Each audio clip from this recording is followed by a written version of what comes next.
just a couple of nights ago that we don't need more in order to be grateful. What we need is to be more grateful. Really, to be more grateful. And indeed, I feel more grateful. On my first day here last week, Dan Martinez, Gil Manalo, Jerry Lantican, and I went to Meding's house to have dinner, or lunch and dinner.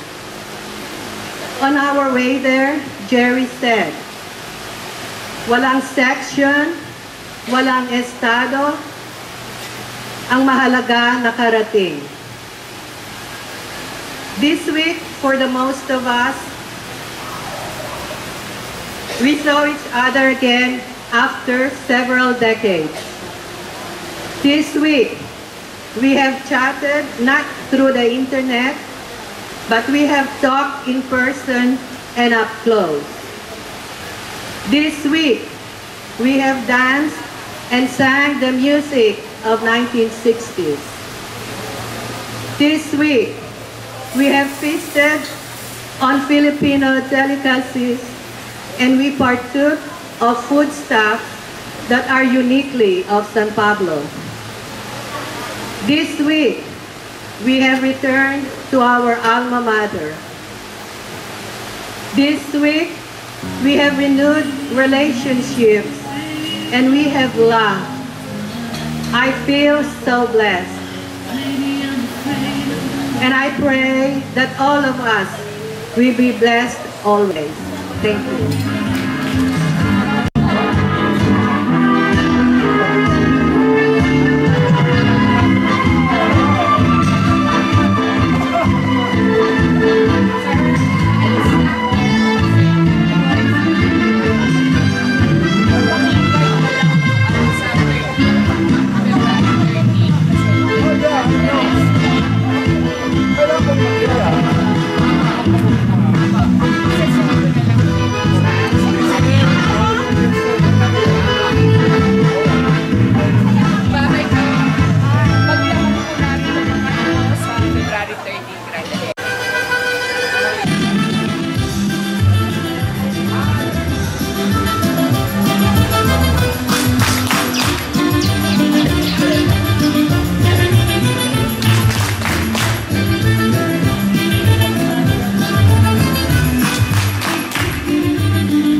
ibigay sa ginagawa. So ngayon, hindi ko alam kung ano ang nararamdaman ko. Dahil nung makita ko ang mga teachers natin, yung mga dati nating guro, ibang-iba, lahat ng hirap ko, lahat ng sakit ng kalooban na dinanas ko, nakalimutan ko, ma'am, lahat. Nung makita ko kayong lahat na hindi ko pa nakikita after 40 years, sabi ko, my God, ganito pala ang feeling kung matupad mo ang isang pangarap na matagal mong pinangarap na gawin na hindi mo alam kung paano matutupad. Believe it or not, I really had a hard time in doing this. Pero kaya ko nasimulan ito nang malaman ko sa kaibigan ko na ang mga taga-LCN nag-reunion din. Ang sabi ko, ikinwento niya lahat sa akin kung ano ang nangyari sa kanilang reunion. Ang sabi ko ngayon, kung nagawa nila, tayo pa kayang hindi? Ilan tayong mga balikbayan na kaya natin suportahan ang mga taga dito? Sabi ko sa kanila, tatalo-talo kayo. O ilan ang ating bibigay, magkano? Yung iba sinasabi niya na, ay masyado namang malaki yan. Ang sabi ko naman, kayo naman, gaano naman katagal natin hindi nakita itong ating mga kaklase na ito. Ang pera ay kinikita. Pero ang feeling na naramdaman natin ngayon ng bawat isa sa atin ay hindi pwedeng palitan ng pera.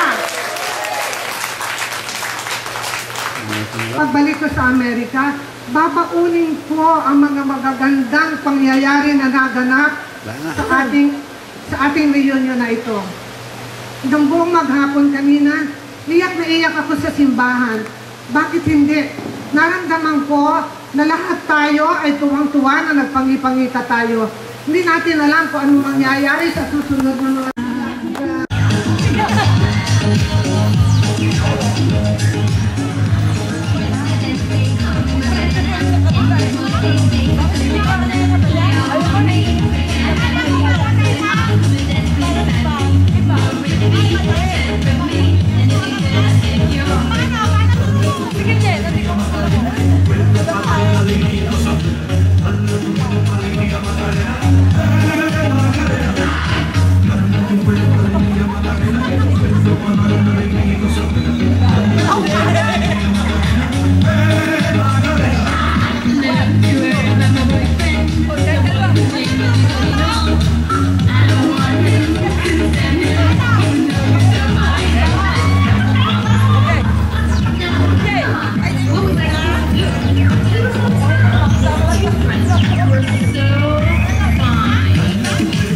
Macarena,